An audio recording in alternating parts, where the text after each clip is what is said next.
I'm Kelly, and I wed Tom when I was a young, idealistic woman.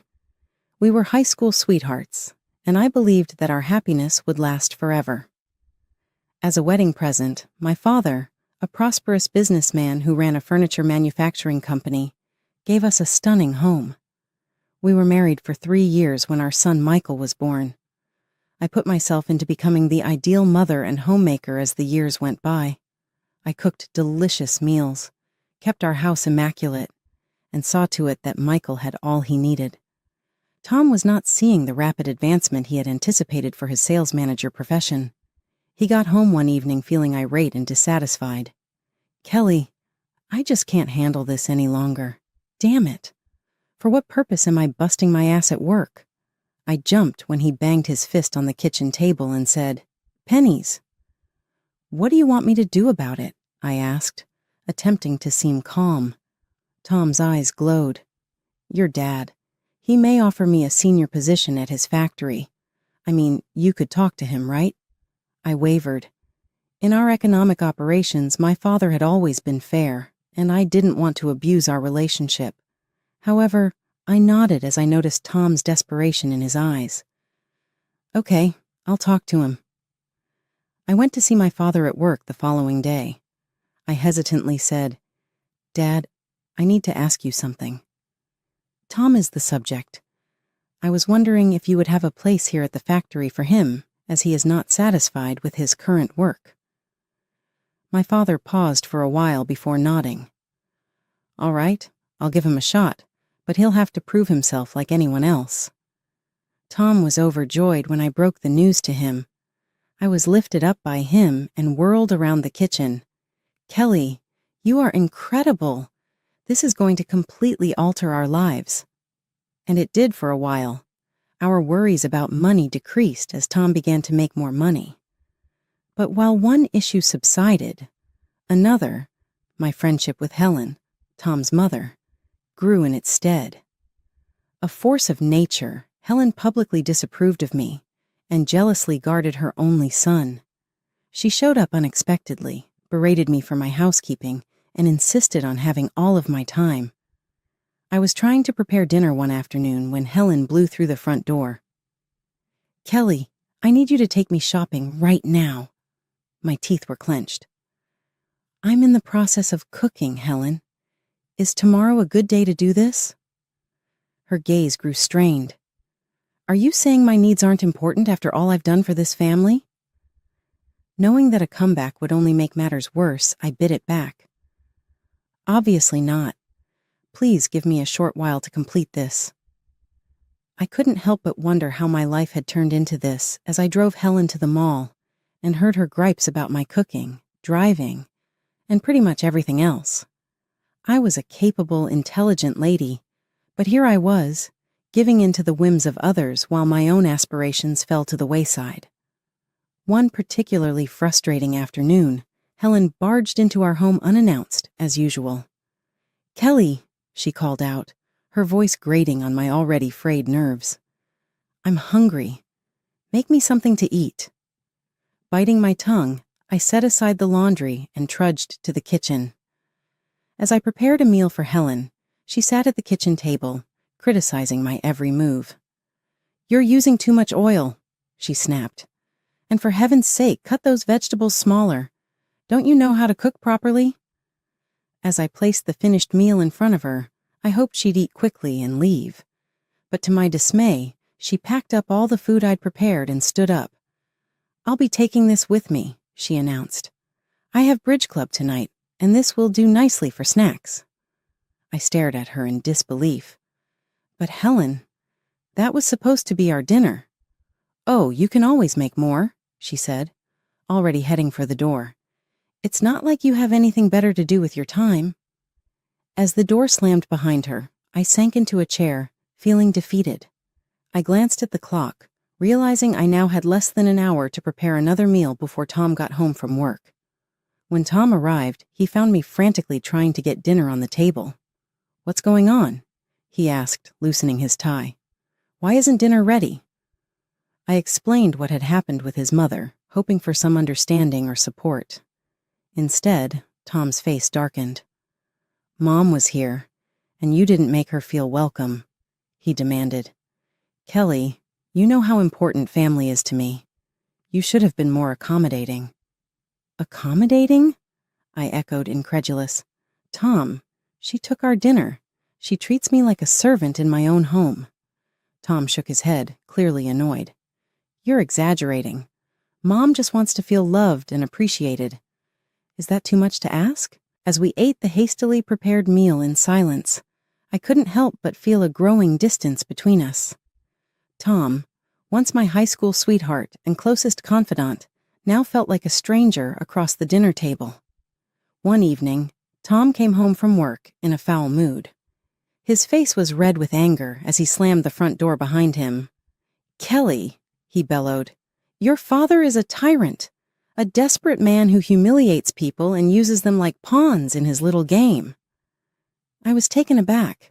My father had always been fair and kind in my experience. What happened? I asked cautiously. Tom's eyes flashed with fury. I stood up for an employee today. Your father was treating him unfairly, and I couldn't stand by and watch. And you know what your precious daddy did? He fired me on the spot. My mind reeled. This didn't sound like my father at all. There must be some mistake, I said. Let me talk to Dad and hear his side. No, Tom roared, causing me to flinch. You will not speak to your father. You will not speak to your mother. As far as we're concerned, they no longer exist for us. Do you understand? Trembling, I nodded, too shocked and scared to argue further. In the days that followed, Tom found another job and started earning well again. But the incident had changed something fundamental in our relationship. The warmth and love I once felt for him was replaced by fear and resentment. Years passed, and our son Michael grew up. He often asked about his grandparents, but Tom would shut down any conversation about them. You have one grandmother, he would say firmly. My mother. That's all you need to know. As Michael prepared to leave for college in another city, I felt a mix of pride and sadness. My baby was growing up, but I couldn't shake the feeling that I was losing the only ally I had in this house. Over the next few years, my life fell into a monotonous routine. I catered to Tom's every whim and endured Helen's constant criticism. Without Michael as a buffer, their treatment of me grew even more oppressive. One afternoon, as I was scrubbing the kitchen floor under Helen's watchful eye, the phone rang. I reached for it, but Helen snatched it away. I'll answer it, she snapped. You focus on getting that floor clean. I can still see spots. I gritted my teeth and returned to my task, but I couldn't help overhearing Helen's side of the conversation. Yes, this is the residence of Kelly. Who? Her father? Helen's voice dripped with disdain. I'm sorry, but Kelly isn't available to speak with you. Please don't call again. My head snapped up. Wait, I called out, but Helen had already hung up the phone. That was your father, she said coldly. I told him not to call or contact you again. You should be thanking me for protecting this family from those toxic people. I felt a surge of anger and frustration. You had no right to do that, I said, my voice shaking. He's my father. I should have been allowed to speak to him.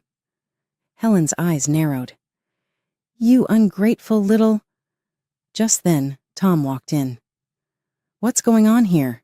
He demanded. Helen immediately put on a hurt expression. Oh, Tom, your wife is being so disrespectful to me after all I do for this family. Tom turned to me, his face dark with anger. Is this true, Kelly? Are you disrespecting my mother? I opened my mouth to explain, but the words wouldn't come. I realized with a sinking heart that it didn't matter what I said. Tom would always take Helen's side. A year passed since that fateful phone call from my father. Life continued its suffocating routine, with Tom and Helen's control over me growing tighter by the day. Then, on a crisp autumn morning, everything changed. The phone rang while I was preparing breakfast. Tom was in the shower, and Helen hadn't arrived for her daily inspection of my housekeeping. For once, I was able to answer without interference. "Hello?" I said tentatively. "Kelly, is that you?" The voice on the other end was familiar, yet distant. It was my father's voice. "Kelly, it's your mother. She's very ill. The doctors don't think she has much time left. She needs you. We both do." Just then, I heard the bathroom door open. Tom would be down any minute. "I'll try, Dad. I promise I'll try," I whispered, before quickly hanging up. When Tom entered the kitchen, I was fighting to compose myself. "Who was that on the phone?" he asked suspiciously. I took a deep breath. "It was my father. My mother is very ill, Tom. She's dying. I need to go see her." Tom's face hardened.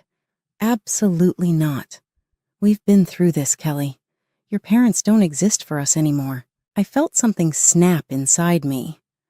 For the first time in years, I stood up to him. "I'm going, Tom, with or without your permission. She's my mother, and I won't let her die without saying goodbye." Tom's jaw clenched. "Fine, 1 day. That's all you get. And then you come back home where you belong." I nodded, not trusting myself to speak. 1 day was better than nothing. With shaking hands, I called my son Michael and told him what was happening. To my surprise and relief, he immediately offered to accompany me. The next morning, Michael and I set off for my childhood home. When we arrived, my father met us at the door. He looked older than I remembered, grief etching deep lines in his face. Without a word, he pulled me into a tight embrace. He led us to my mother's room. She lay in bed, pale and frail, but her eyes lit up when she saw me. "Kelly," she whispered, reaching out a trembling hand. "My baby girl." I rushed to her side, clasping her hand in mine. "Mom, I'm here. I'm so sorry. Can you ever forgive me?" She smiled weakly. "There's nothing to forgive, sweetheart. I'm just glad you're here now." We spent the day by her bedside, sharing memories and making up for lost time. As the sun began to set, my mother's breathing became labored. She squeezed my hand and looked into my eyes. "Kelly," she said softly, "promise me you'll live your life. Really live it.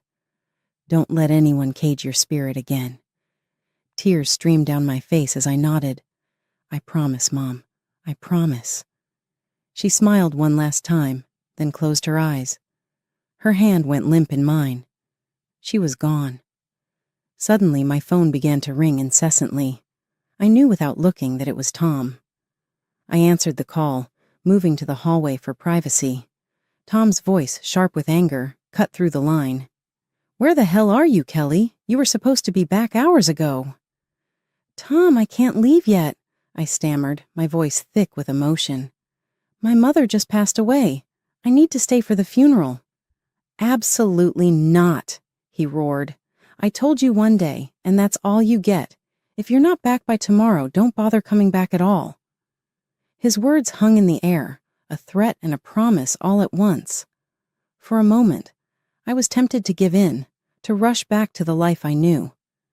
But then I remembered my mother's last words, urging me to live my life fully. "Fine," I said, my voice steadier than I felt. "I'm staying."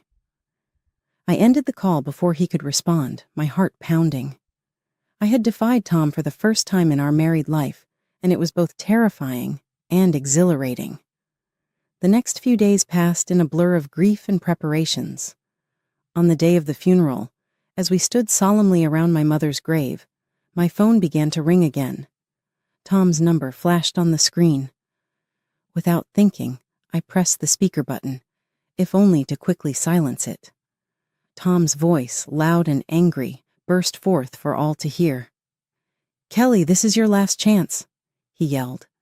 "If you don't come home right now, I swear I'll come and drag you back myself.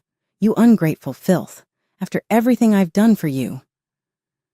I quickly ended the call, my face burning with shame and anger. The mourners around us looked shocked, and Michael's face was a mask of fury. My father looked more concerned than anything else. He pulled me aside as soon as the service was over. "Kelly," he said gently, "we need to talk." We walked to a quiet corner of the cemetery, and my father took a deep breath.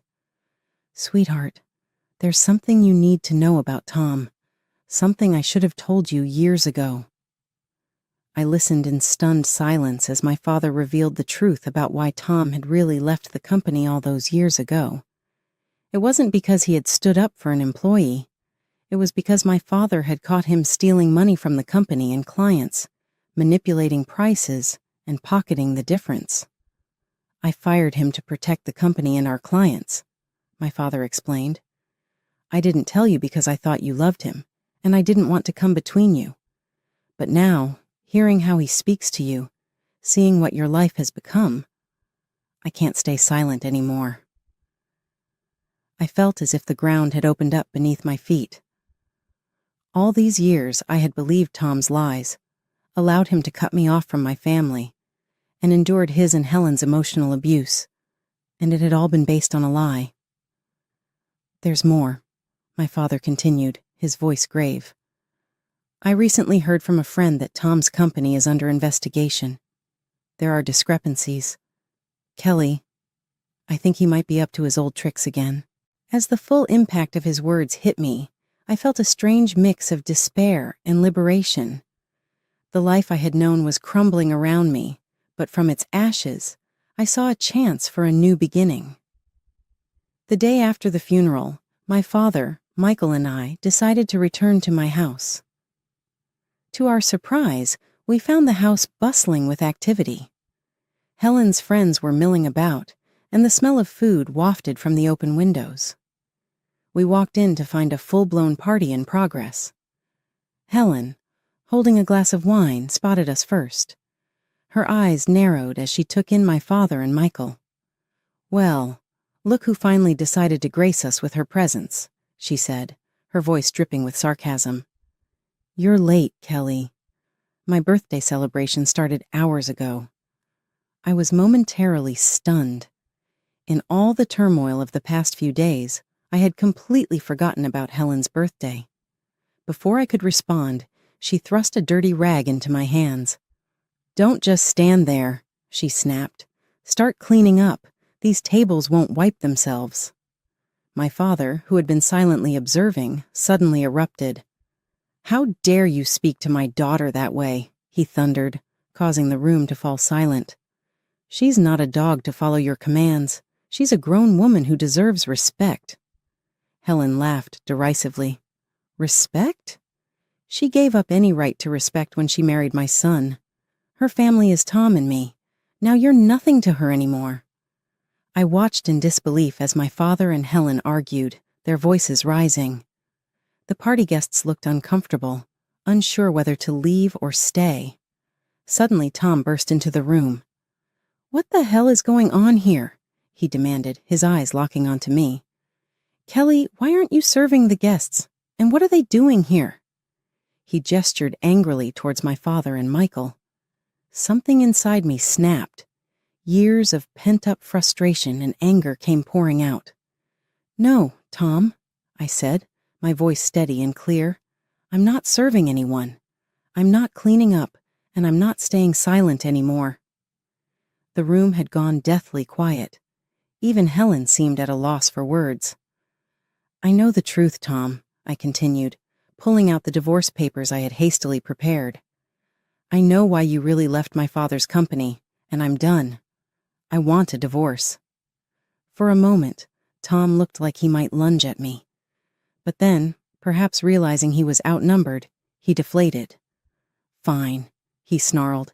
"Take your divorce, but don't think you'll get a penny from me." I couldn't help but laugh. "This house is mine, Tom. My father gave it to us as a wedding gift, remember?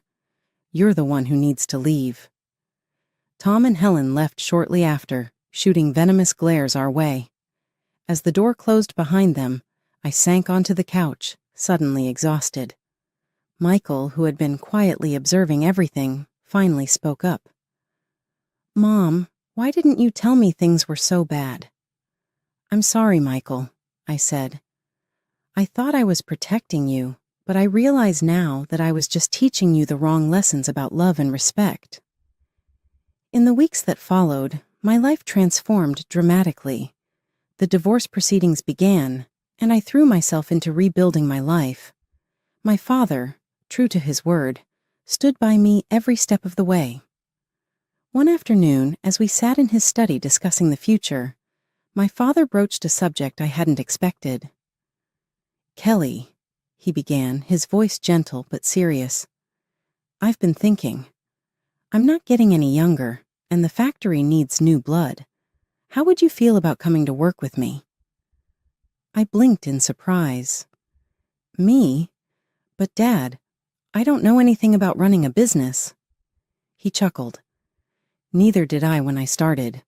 You're smart, Kelly. You can learn. Besides, it's about time you had a chance to spread your wings. Over the next few months, I immersed myself in learning the business. My father was a patient teacher, guiding me through the intricacies of running a furniture factory. I discovered a passion for design and innovation that I never knew I had. Meanwhile, the divorce proceedings dragged on. Tom, true to form, fought me every step of the way. He contested the ownership of the house and even attempted to turn Michael against me. In the end, justice prevailed. I was awarded the house and substantial financial compensation for years of emotional abuse. Tom, facing charges for his fraudulent activities, found himself deep in debt and unable to hold senior positions anymore. As for Helen, she faded into the background, her influence over my life finally broken. The last I heard, she had moved in with a distant relative. Her social circle diminished after the truth about Tom came out. 3 years passed in what felt like a blink of an eye. Then, one Sunday morning, my father called me into his office. His face was solemn as he gestured for me to sit. Kelly, he said, his voice heavy with emotion, I'm not well. The doctors don't think I have much time left. The world seemed to tilt on its axis. Dad, no, I whispered, reaching for his hand. He squeezed my fingers gently. It's okay, sweetheart. I've had a good life, and now I can go knowing that you're strong, that you're free, that you'll be okay. Tears streamed down my face as he continued. I'm leaving everything to you, Kelly. The business, the house, all of it. You've more than proven yourself. I know you'll take good care of it all. In the weeks that followed, we spent as much time together as possible. My father's condition deteriorated rapidly, but his spirit remained strong. He passed away peacefully in his sleep, leaving behind a legacy that I was now responsible for carrying forward. The news of my father's passing and my inheritance spread quickly through our small town. I was still adjusting to my new reality when an unexpected visitor arrived at my doorstep. It was a crisp autumn afternoon when I heard the doorbell ring. Opening the door, I was shocked to see Tom standing there, a bouquet of flowers in his hand and an apologetic look on his face. Kelly, he said, his voice softer than I'd heard it in years. I'm so sorry about your father. May I come in? Wearily, I stepped aside to let him enter. We stood in the foyer, an awkward silence hanging between us. Finally, Tom spoke. I've been doing a lot of thinking, Kelly, about us, about our life together. I know I made mistakes, terrible mistakes, but I've changed. My mother, she passed away last month. She was the one who always came between us. Now there's nothing stopping us from being happy together again. As I opened my mouth to respond, I heard the sound of a car pulling up in the driveway. A moment later, the front door opened, and a tall, distinguished-looking man walked in. Kelly, darling, I'm home, he called out, then stopped short when he saw Tom. Tom looked between us, confusion and anger dawning on his face. Who the hell is this? He demanded. The man stepped forward, extending his hand to Tom. "I'm David, Kelly's husband." Tom ignored the outstretched hand, his face contorting with rage. "Husband? What the hell, Kelly? You remarried? You traitor!" David's expression hardened. He stepped between Tom and me, his voice low and dangerous. "I suggest you leave now and never speak to my wife that way again." Tom lunged forward, but David was quicker. He caught Tom by the arm and firmly escorted him to the door. "This is your only warning," David said calmly. "Stay away from Kelly. If you ever come near her or insult her again, you'll regret it." With that, he shut the door, and Tom's face disappeared as the sound of screeching tires faded away. David turned to me, his face softening with concern. "Are you okay, love?" I nodded, stepping into his embrace. "I'm fine. I'm just glad you're home." I looked up at him, a smile playing on my lips. "And I'm glad you waited for me after all these years." David chuckled, pressing a kiss to my forehead. "I've loved you since high school, Kelly. I would have waited forever if I had to." As we stood there in each other's arms, I marveled at how life had come full circle. David and I had been high school sweethearts before Tom came into the picture. After my divorce, we had reconnected, and our old feelings had blossomed anew. We married in a quiet ceremony 6 months ago, starting a new chapter in both our lives. Just then, my phone buzzed with a text. It was from Michael. "Mom, great news. Jessica's pregnant. You're going to be a grandmother." In the months that followed, life settled into a beautiful rhythm. Michael and his wife, Jessica, moved back to our city, eager to be close to family. As they prepared for their baby's arrival, they joined us at the factory, bringing fresh ideas and energy to the business.